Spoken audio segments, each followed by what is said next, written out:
কারণ এই ছুটির দিনেই তো একটু আয়েশ করে খেতে পারে, অন্য সব দিনে তো শুধু রাত্রে এসে একটু খায়।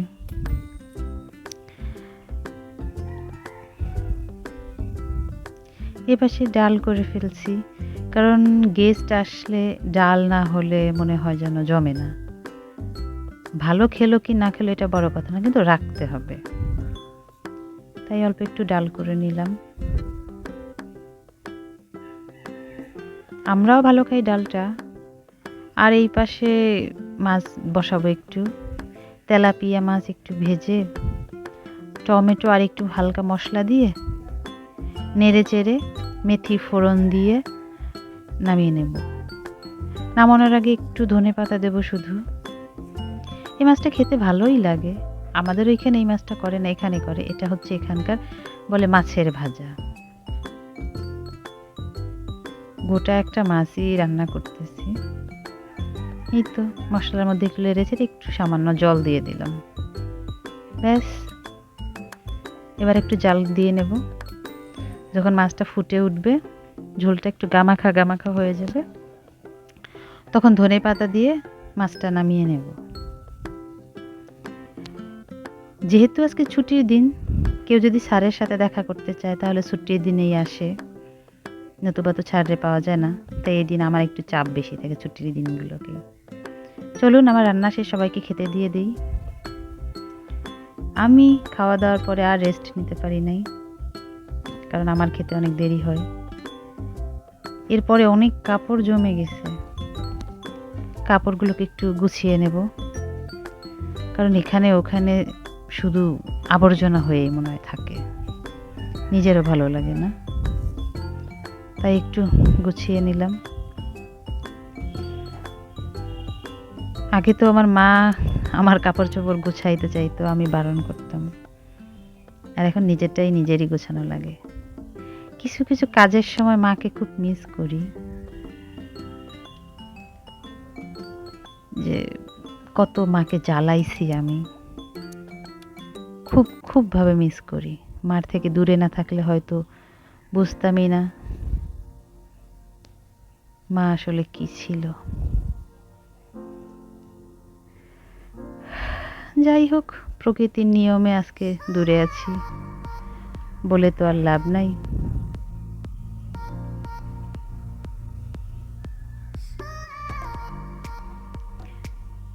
যাই, এগুলোকে রেখে একটু বাইরে যাই, একটু হাঁটবো।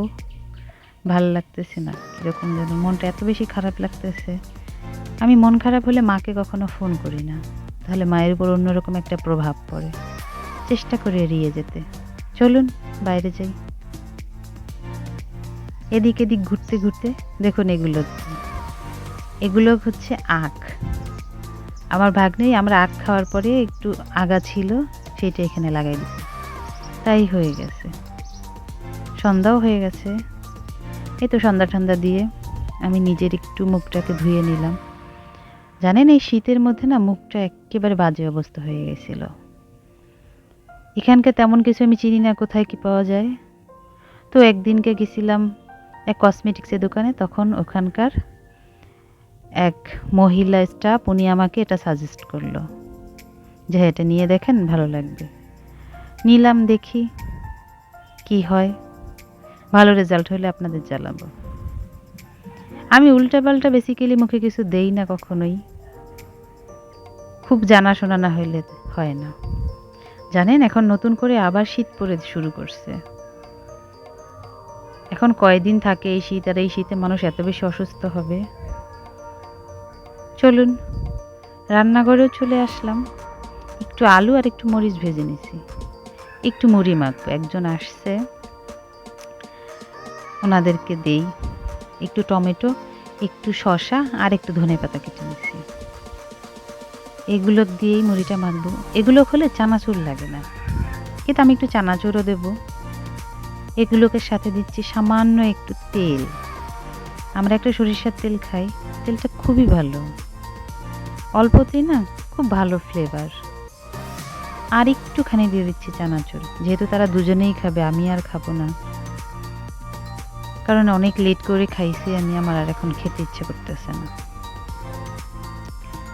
আর অল্প করে একটু মুড়ি দিয়ে দেই, একেবারেই কম দেব, নতুবা আমার উপর আবার পড়বে, বাধ্য হয়ে আমার খেতে হবে। আমার খেতে ইচ্ছে করতেছে না। মুড়িটা দিয়ে এসে চাটা বসাইয়া দেব। আবার একজন যিনি আসছেন উনি চা খায় না, তার জন্য উনি শুধু মুড়িটাই খাবে।